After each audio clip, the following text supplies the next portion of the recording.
Yes, a needle stick. And it was a contaminated one, which made it even more scary. Hello everybody, welcome back. If you are new to my channel, my name is Celeste. I am a nurse. I have been a nurse for about 2 years, and I'm here to tell you guys a story. I got my first needle stick. Yes, a needle stick. And it was a contaminated one, which made it even more scary. So this happened a little bit over a week ago, and I just kind of wanted to share this story because I know that this is things that happen and a lot of people don't talk about it. This is what I think, that a lot of people get needle sticks. Maybe it's just with clean needles, but they don't say anything because it's embarrassing. But I am here to tell you guys how it happened.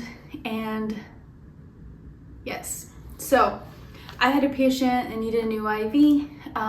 He had some good veins up in the upper arm, so I was gonna put an IV. So I got my needle, I got my IV kit, got everything prepped. I opened up my needle, and the first thing was that the little finger grip actually broke, and I should have got a new one, but I truthfully didn't. I still went with that one. So if there's any malfunction on any medical device, please get a new one, guys. Don't risk it.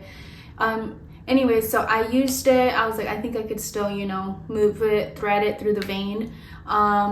You still can, but it definitely makes it difficult. There's a reason why there is a finger grip on IVs. So I went along with it. I put in the IV up here. I got the blood return flashback. I threaded the needle in. It was a little difficult just because that little grip wasn't there. And if you guys don't know what I'm talking about, it's a little plastic piece that sticks up on the needle. I know everybody has different ones depending on your facility, but I'll insert a picture here just to kind of show you guys what I'm talking about. So it was a little hard to thread it into the vein, but I was able to thread it into the vein. I put my finger above the catheter just so that I could, disconnect the needle from the actual catheter hub, so it wouldn't bleed out.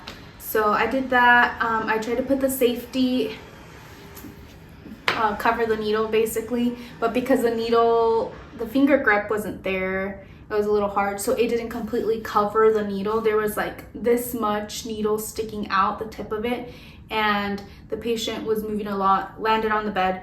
It stayed on the bed there on the side of the patient for a little bit while I managed to put the IV, cover it up with the dressing and everything, and get that all situated. Once I was all done cleaning up my supplies, I grabbed the needle to put it in the sharps.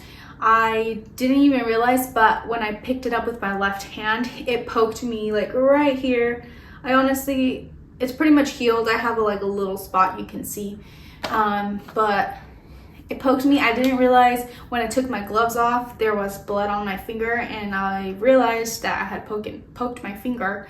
I immediately went to wash my hands in the patient's room. Of course, there was blood coming out. So I made sure I washed it really good with soap, and as I was looking at my finger, I saw more blood coming out, kind of like when you do a blood sugar check, and then that's when I for sure knew that I had poked myself with the needle. I immediately, got out of the room, went to my charge nurse, told her what happened. I was embarrassed. I felt like, why did this happen? Or I could have prevented that.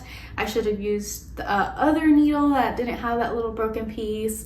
Just all these things coming to mind. But I was like, it already happened, just gotta do the proper protocol. I let my charge nurse know. She told me I had to call this number. Basically, it was our health caregiver person, that keeps track of immunizations and things like that. So they walked me through the steps. I had to go get my blood drawn, and the patient had to get some labs done.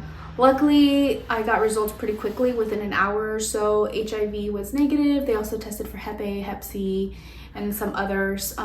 Those came back negative as well on the patient and for me. So there was no further testing that I had to do. I did have to get a tetanus shot, but other than that, it was scary. especially if you don't know the history of a patient. Some patients, you know, you can kind of know, if you know what I mean. Like some people are IV users, things like that. Makes it a little bit more scary. In my case, it was a little more scary. So definitely knowing that everything was negative made me feel so much better. But please, guys, do something if that happens, whether it's a clean or contaminated needle. Bring it to attention, do the proper thing, get the testing done, because it's gonna clear your mind, at least peace of mind, you know, if anything. But I really just want to let you guys know, because this is my first time that it happened, and I didn't have any idea what to do, or like even what, you know, because nobody really talks about it. You hear about it, you know, needle sticks, you got to be careful.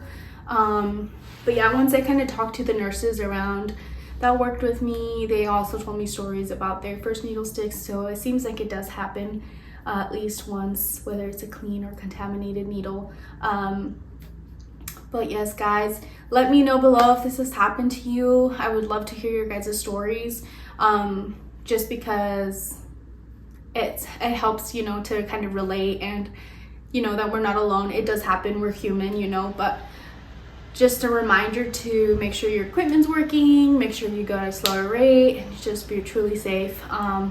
You don't think about it until it happens to you, and then yeah. But we're all good, everything's negative, but I just wanted to share this story with you guys.